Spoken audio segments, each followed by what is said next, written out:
नमस्कार दोस्तों, आपका बहुत बहुत स्वागत है नॉलेज फॉर क्यूरियस पर। और आज हम क्लास 9th का एक बहुत ही ज़्यादा फनी और इंटरेस्टिंग चैप्टर पढ़ने वाले हैं। चैप्टर का नाम है ईश्वरन अयो, ईश्वरन द स्टोरी टेलर। मैंने अयो क्यों बोला? क्योंकि इसके राइटर कोई और नहीं, आर के लक्ष्मण जी है। आर के लक्ष्मण नाम सुना होगा, आर के लक्ष्मण की दुनिया सुना है? जी हाँ, ज़रूर सुना होगा। आर के नारायण और आर के लक्ष्मण दोनों भाई हैं।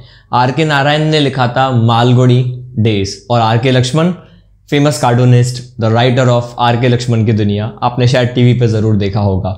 शुरुआत करते हैं इंटरेस्टिंग सी कहानी की। कहानी के बेसिकली दो किरदारों की बात करेंगे, महेंद्र और अयो ईश्वरन। तो महेंद्र की बात करते हैं। महेंद्र जो है ये एक जूनियर सुपरवाइजर है।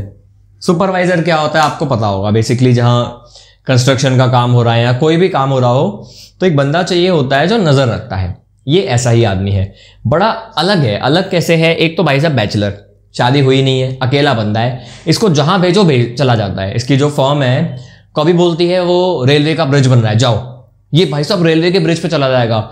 इसको फर्क नहीं पड़ता आप कैसी जगह भेज रहे हो, रेगिस्तान में भेज दो, खेत में भेज दो, हर तरफ मान लो पटिया की वो है, खदान है, ये खदान में टेंट लगा के बैठ जाएगा। आप जहाँ बोलो, फैक्ट्री की साइड है, कुछ भी है, चला जाएगा, कभी मना नहीं करेगा भाई साहब। और क्या खास बात है भाई, एडजस्ट कर लेगा हर जगह, कोई फर्क नहीं पड़ता। आप जहाँ बोल दो बेचारा आराम से टेंट लगा के बैठ जाता है। कच्चे मकान में कहीं पे भी एडजस्ट कर लेता है। अकेले नहीं जाता, इसको कोई ज़्यादा वो नहीं है कि मेरे को आराम चाहिए ये वो, बस एक चीज़ चाहिए, इसके साथ में इसका कुक होना चाहिए, अयो ईश्वरन। ये हर बार इसके साथ में जाएगा ईश्वरन, ये इसको खाना बना के देगा। अब जैसा ये महेंद्र है, मैंने कहा टैलेंटेड भाई, हर जगह जाएगा, ईश्वरन भी ऐसा ही है। ईश्वरन में क्या खासियत है मैं आपको बताता हूँ। देखो, सबसे पहली खासियत ये भाई साहब खाना अच्छा बनाता है। ठीक है, इतनी अच्छी खासियत है कि जहाँ आपको सब्जी दिख ही नहीं रही, आपको लगता है कि यार यहाँ क्या खाने को मिलेगा यार, कम ऑन, यहाँ क्या खाऊंगा मैं, ये भाई साहब सब्जियाँ ले आएगा। आप सोचते रहोगे ये कहीं से भी कितनी भी दूर हो, ये मीलों चले जाएगा, किलोमीटर्स चला जाएगा, आसपास कहीं पे भी खेत ढूंढ लेगा, किसान से ले आएगा, कुछ भी करके अच्छा खासा सब्जी ले आएगा, खाना बना लेगा। मतलब आप कहीं पे पहुंचे हो नए नए घर में, क्योंकि बार बार ट्रांसफ़र वाला काम है, कहीं पे 6 महीने रुके फिर वापस आए, ट्रांसफ़र वाला काम है। ये भाई साहब आप आए हो, आधे घंटे में 1 घंटे में आपको सब कुछ साफ करके खाना बना के दे देगा। आप सोचोगे जब तक यार अब क्या खाऊं क्या करूं, ये 1 घंटे में रेडी। इतना जनाब अच्छा। सिर्फ खाना नहीं बनाता, खाली कुक नहीं है, ये भाई साहब खाना बनाता है। ये हमारे महेंद्र के कपड़े धोता है। और सबसे अच्छी बात, अकेलापन दूर करता है कहानियां सुना के। रोज रात को खाना खाने के बाद ये एंडलेस स्टोरी सुना सकता है। इतना टैलेंटेड आदमी है। खुद रीडिंग बड़ी करता है, तमिल नॉवेल्स में। आगे आपको उसका रूटीन बताऊंगा। ऐसे कहानियां ही कहानियां, कुछ भी कहानियां बनाएगा, मैं आगे आपको बताऊंगा। एनेक्डोट्स दम से बनाते जाएगा, इतना बड़ा टैलेंटेड है। अब मैं आपको बताता हूँ इसका रूटीन और इसकी 2 कहानियां। दोस्तों अब मैं आपको बताता हूँ ईश्वरन का आपका रूटीन कैसा था। देखो बड़ा इंटरेस्टिंग सा रूटीन है भाई साहब। ईश्वरन और महेंद्र दोनों बड़े कोऑपरेट करते हैं। महेंद्र भाई साहब सुबह उठ जाते हैं, सुबह उठ के जल्दी जाना होता है, साइड पे लेबर आ जाती है, जल्दी उठेंगे, अर्ली ब्रेकफास्ट होगा और ईश्वरन ऑफ कोर्स ब्रेकफास्ट को रेडी कर देगा। महेंद्र का काम क्या है, सुबह उठा, नाश्ता खाया और अपना जो लंच है वो पैक करके ले गया। आएगा वो अब काम के बाद में। ये ईश्वरन घर में अकेला, ये क्या करेगा, महेंद्र के जाते ही नाश्ता दोनों का हो ही चुका है, ये भाई सब सफाई में भिड़ जाएगा। जो भी शेड है, शेड मतलब इनका जो भी इनको जगह मिली है, ऑफ कोर्स बहुत पक्का मकान नहीं मिलता, टीन शेड के अंडर का कुछ मिल जाता है, दीवारें, टीन शेड, झोपड़ा, टेंट, जो भी इनको मिल गया उसको पूरा साफ कर देगा। तो आप कह सकते हो पहले ब्रेकफास्ट हो गया दोनों का, उसके बाद लंच पैक करके महेंद्र ले गया। फिर क्या करेंगे भाई साहब, सफाई कर ली, सफाई के बाद कपड़े धोने का काम किया, उसके बाद आराम से नहाएगा। भाई फुर्सत वाली जिंदगी है ये, बड़ी रिटायरमेंट वाली जिंदगी है। काम कर रहा है लेकिन जिंदगी रिटायरमेंट वाली है। बाल्टियां भर भर के नहाएगा, ये नहीं हमारी तरह कि जल्दबाजी में 10 मिनट नहा के आ गए, जो शहरों में होता है। शहरों में आप देखो लोगों को नहाने की भी जल्दी है। ये भाई साहब आराम से बाल्टी पे बाल्टी प्रेयर करते हुए, जो भी इनकी प्रेयर होगी ना, ठीक है, जो ऐसे ओम भूर्भुवः स्वः, जो भी प्रेयर है, प्रेयर करते बाल्टियों पे बाल्टी, डब्बे पे डब्बा, आराम से सुकून से भाई साहब नहाता है। नहाने के बाद निश्चिंत होने के बाद भाई साहब लंच का टाइम हो जाता है। लंच मैंने बताया सुबह ले गया महेंद्र, खाना बना रहेगा ही, फिर भाई साहब लंच कर लेते थे। अब भाई साहब ने लंच करा, उसके बाद लंच के बाद रीडिंग करते थे। तमिल की मस्त थ्रिलर स्टोरीज, जो भी एकदम थ्रिल वाली होती है ना, कहानी भूत वगैरह, ऐसी कुछ कहानियां, भूत क्राइम, वो थ्रिलर स्टोरीज दम से पढ़ के अपना ये सोते थे। ये जो स्टोरी रीडिंग है इसने बड़ा इनको इंस्पायर किया। इनकी जो स्टोरी टेलिंग है उस हैबिट को बड़ा इस थ्रिलर स्टोरीज ने अच्छा कर दिया। थ्रिलर स्टोरीज जो है ना, उसका असर क्या हुआ, मैं आपको एग्जांपल देता हूँ। ये जो ईश्वरन है, इसके बोलने का तरीका बहुत अच्छा हो गया। जैसे अगर ईश्वरन कहानी सुना रहा है, रोज रात को यही होता था, ये अपनी कहानियां सुनाएगा एकदम इंटरेस्टिंग तरीके से। और जो महेंद्र है, दिन का थका हुआ आराम से बैठा था अपनी चेयर में, ठीक है, वो कैनवस चेयर पे बैठा है आदमी, ये नीचे यहाँ कहीं पे भी बैठा हुआ है और कहानी सुना रहा है। कहानी कैसे, मान लो एक सिंपल सी कहानी है, ये रोड है, एक सिंपल सी है कहानी, मैं बताऊंगा सिंपल सी। ये रोड है, खाली इतना याद रखो। ईश्वरन क्या बोलेगा, मैं एक बार एक सड़क पे जा रहा था, और ऐसे नहीं बोलेगा कि मैं एक बार जा रहा था, नहीं, सामने देख के ऐसे अपनी भुएं ऐसे करके, मैं एक बार एक सुनसान सड़क पे चला जा रहा था, आसपास कोई भी नहीं था, मेरे सामने मैंने देखा अंधेरे में ऐसा लग रहा था एक बड़ा सा जानवर, जैसे कि कोई हाथी या कुछ पड़ा हुआ है या सोया हुआ है, उसके पैर हवा में है। एक पल के लिए मुझे लगा मैं रुक जाऊं या फिर पीछे चले जाऊं, लेकिन नहीं, मैं आगे बढ़ा और मैंने आगे बढ़ के देखा कोई जानवर वानवर नहीं था, एक पेड़ था जो कि उखड़ा हुआ पड़ा था। इसका मतलब क्या है, वो ऐसे नहीं बोलेगा कि उखड़ा हुआ पेड़ पड़ा था मुझे जानवर लगा, वो कैसे बताएगा, एक बार मैं चला जा रहा था, मुझे लगा कि कोई जानवर है, लेकिन ऐसा नहीं था, वो खाली एक पेड़ था। आपने देखा तारक मेहता में वो भूत भागी जा रहे टाइप, मतलब जो स्टोरी है वो बहुत सिंपल हो सकती थी। ये भाई साहब बड़ी इंटरेस्टिंग बताएंगे। इनने एक बताई थी हाथी वाली स्टोरी, मैं आपको बताता हूँ लिख के उसको। तो दोस्तों, ईश्वरन ने एक बहुत ही शानदार सी कहानी सुनाई अपने बचपन से। आइए जानते हैं। बचपन में ये बताता है, जब ये अपने बचपन में था और जूनियर क्लास में था, जूनियर क्लास आप समझ सकते हो 8वीं से पहले की बात हो रही होगी, जूनियर क्लास में था, तो ये जो जगह थी जहाँ से ये आता है वो हाथियों के लिए फेमस थी, बेसिकली टिम्बर के लिए फेमस थी। जहाँ टिम्बर है यानी लकड़ी काटी जाएगी बोट्स बनाने के लिए या किसी भी काम के लिए, फर्नीचर के लिए, वहाँ हाथी ज़रूर मिलेंगे। आज के ज़माने में तो बहुत ज़्यादा मशीनें आ गई हैं, तो ज़रूरत नहीं पड़ती कि भाई उठाने के लिए, पर हाथी की बड़ी ज़रूरत पड़ती थी। और आज भी कुछ जगह पे है, लकड़ी उठाने के लिए हाथी का इस्तेमाल होता है। तो बहुत सारे हाथी थे उस जगह पे। एक बार की बात है, बताया ईश्वरन ने, जो हाथी थे उनमें से एक टस्कर मतलब होता है टस्क वाला, बड़े बड़े से दांत वाला एक हाथी छूट गया। यानी जहां बंधा होता है, जहां पे महोत के अंडर रहता है, महोत इंग्लिश में वर्ड है, हिंदी में बोलते हैं महावत, महोत इन इंग्लिश। तो महोत ने देखा नहीं होगा, या जो भी मिस्टेक हुई, वो भागा और आ गया भागते भागते शहर की तरफ।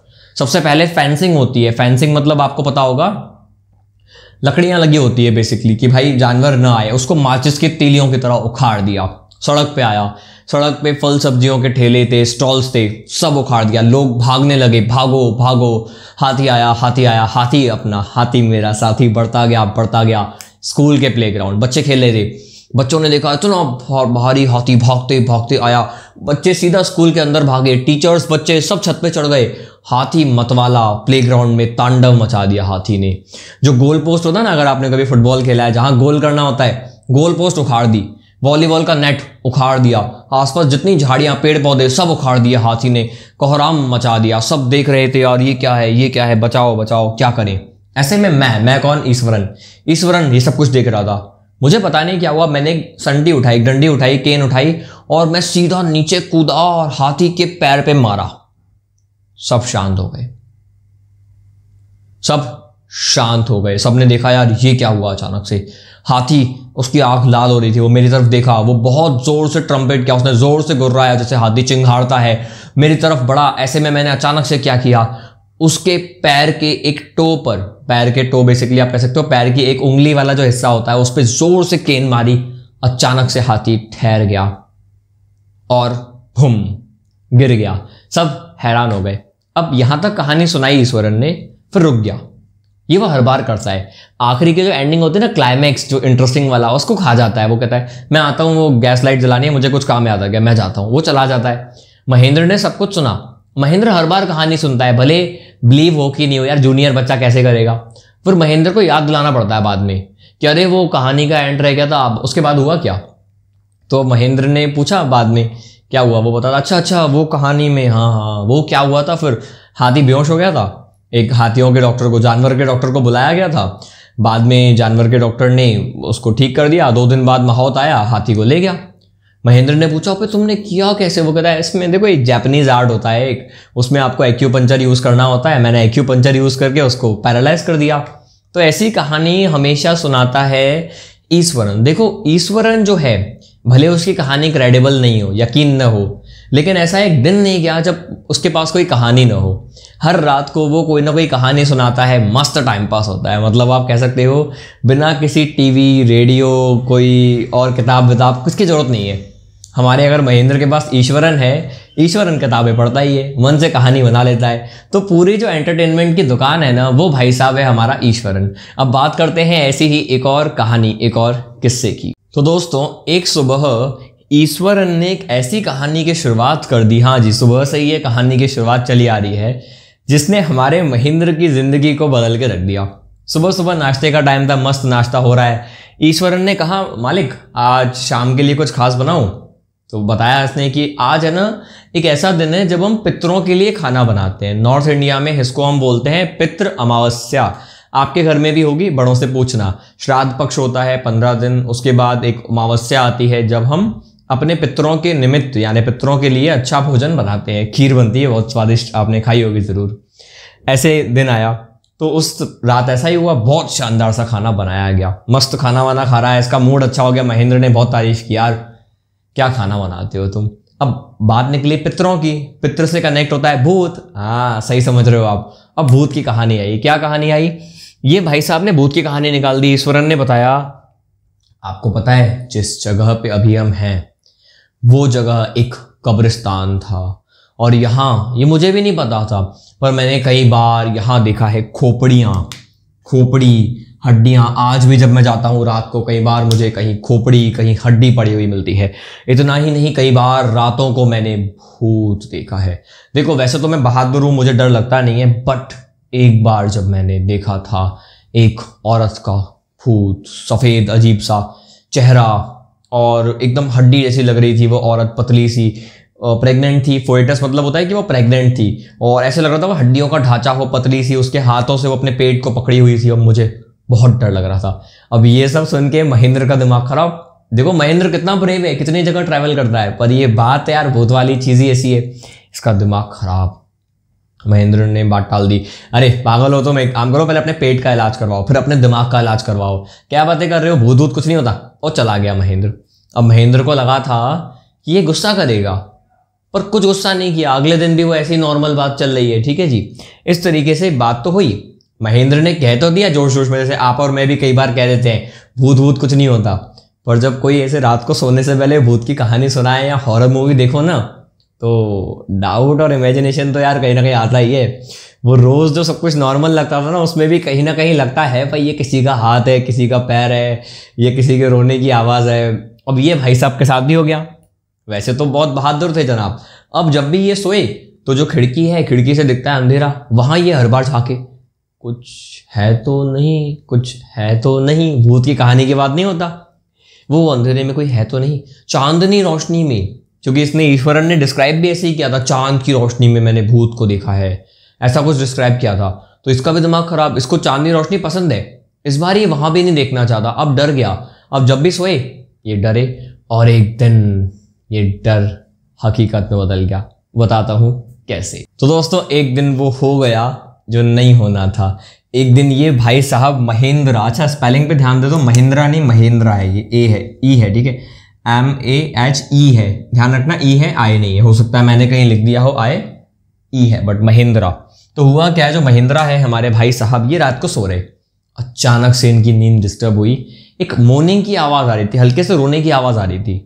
पहले इनको लगा बिल्ली की आवाज़ है, पर वो जो आवाज़ थी वो बिल्ली की लग नहीं रही थी, म्याऊं म्याऊं नहीं थी, वो कुछ अलग ही थी। अब इसने बहुत मुश्किल से हिम्मत की, पूर्णिमा की रात थी, इनको पसंद है, पर अब डर मन में बैठ गया भूत का, तो क्या किया जाए। बहुत मुश्किल से ऐसे बाहर को झांका, और झांकते ही क्या हुआ, हर तरफ सफ़ेद रोशनी पर कहीं दूर एक अजीब सा क्लाउडी फॉर्म, ऐसा लग रहा था कि कोई सफ़ेद साड़ी में है। उसके हाथ में कुछ बंडल है, किस चीज़ का है पता नहीं, पर कुछ तो उसके हाथ में था। और याद है उसने, ईश्वरन ने क्या कहा था कि उसके हाथ में बच्चा है और वो बच्चे को ऐसे पकड़ी हुई होती है। तो उसने उसी को देखा, दिमाग खराब, पूरी बॉडी पे पसीना आ रहा था। बहुत मुश्किल से वो उसने ऐसे वापस किया और तकिए पे लेट गया। थोड़ी देर बाद नॉर्मल हुआ, फिर अपने आप को समझाया कुछ नहीं है, कुछ नहीं है, कुछ नहीं है, मैंने बस इमेजिन कर लिया था, ऐसा कुछ नहीं है। फिर वो सो गया। सुबह उठा, उसने कहा ठीक है भूल जाओ। जैसे ही वो सब कुछ नॉर्मल नाश्ता वास्ता खाया, बस बाहर निकल ही रहा था, ईश्वरन ने बोला मालिक मैंने कहा था उस दिन भूत वाली बात और आपने कहा था कुछ नहीं है, कल रात को तो आपने भूत को देख ही लिया ना। इसका दिमाग खराब। उसने कहा एक सेंटेंस बहुत अच्छा लिखा हुआ है, a chill rain down his spine. इसका मतलब होता है एक बंदा जो पूरा हैरान हो जाए, वो हैरान। क्या तुमने कैसे देख लिया? उसने ये कहा ठीक है जी। तो उसने बताया ईश्वरन ने, रात को आपके कमरे की साइड आवाज़ आ रही थी ना रोने की, तब मैं आया था। अब तो आप मानते होगे कि भूत है। इसका इतना दिमाग खराब, इसने सीधा पेपर्स उठाए और ये भाग निकला और सोच लिया भाई इस जगह को तो मैं छोड़ दूंगा, चाहे कुछ भी हो, इस जगह को तो मैं छोड़ दूंगा। अब आप बताओ आपको क्या लगता है, कमेंट बॉक्स में लिखना, भूत था या फिर ये भ्रम था, भूत या भ्रम।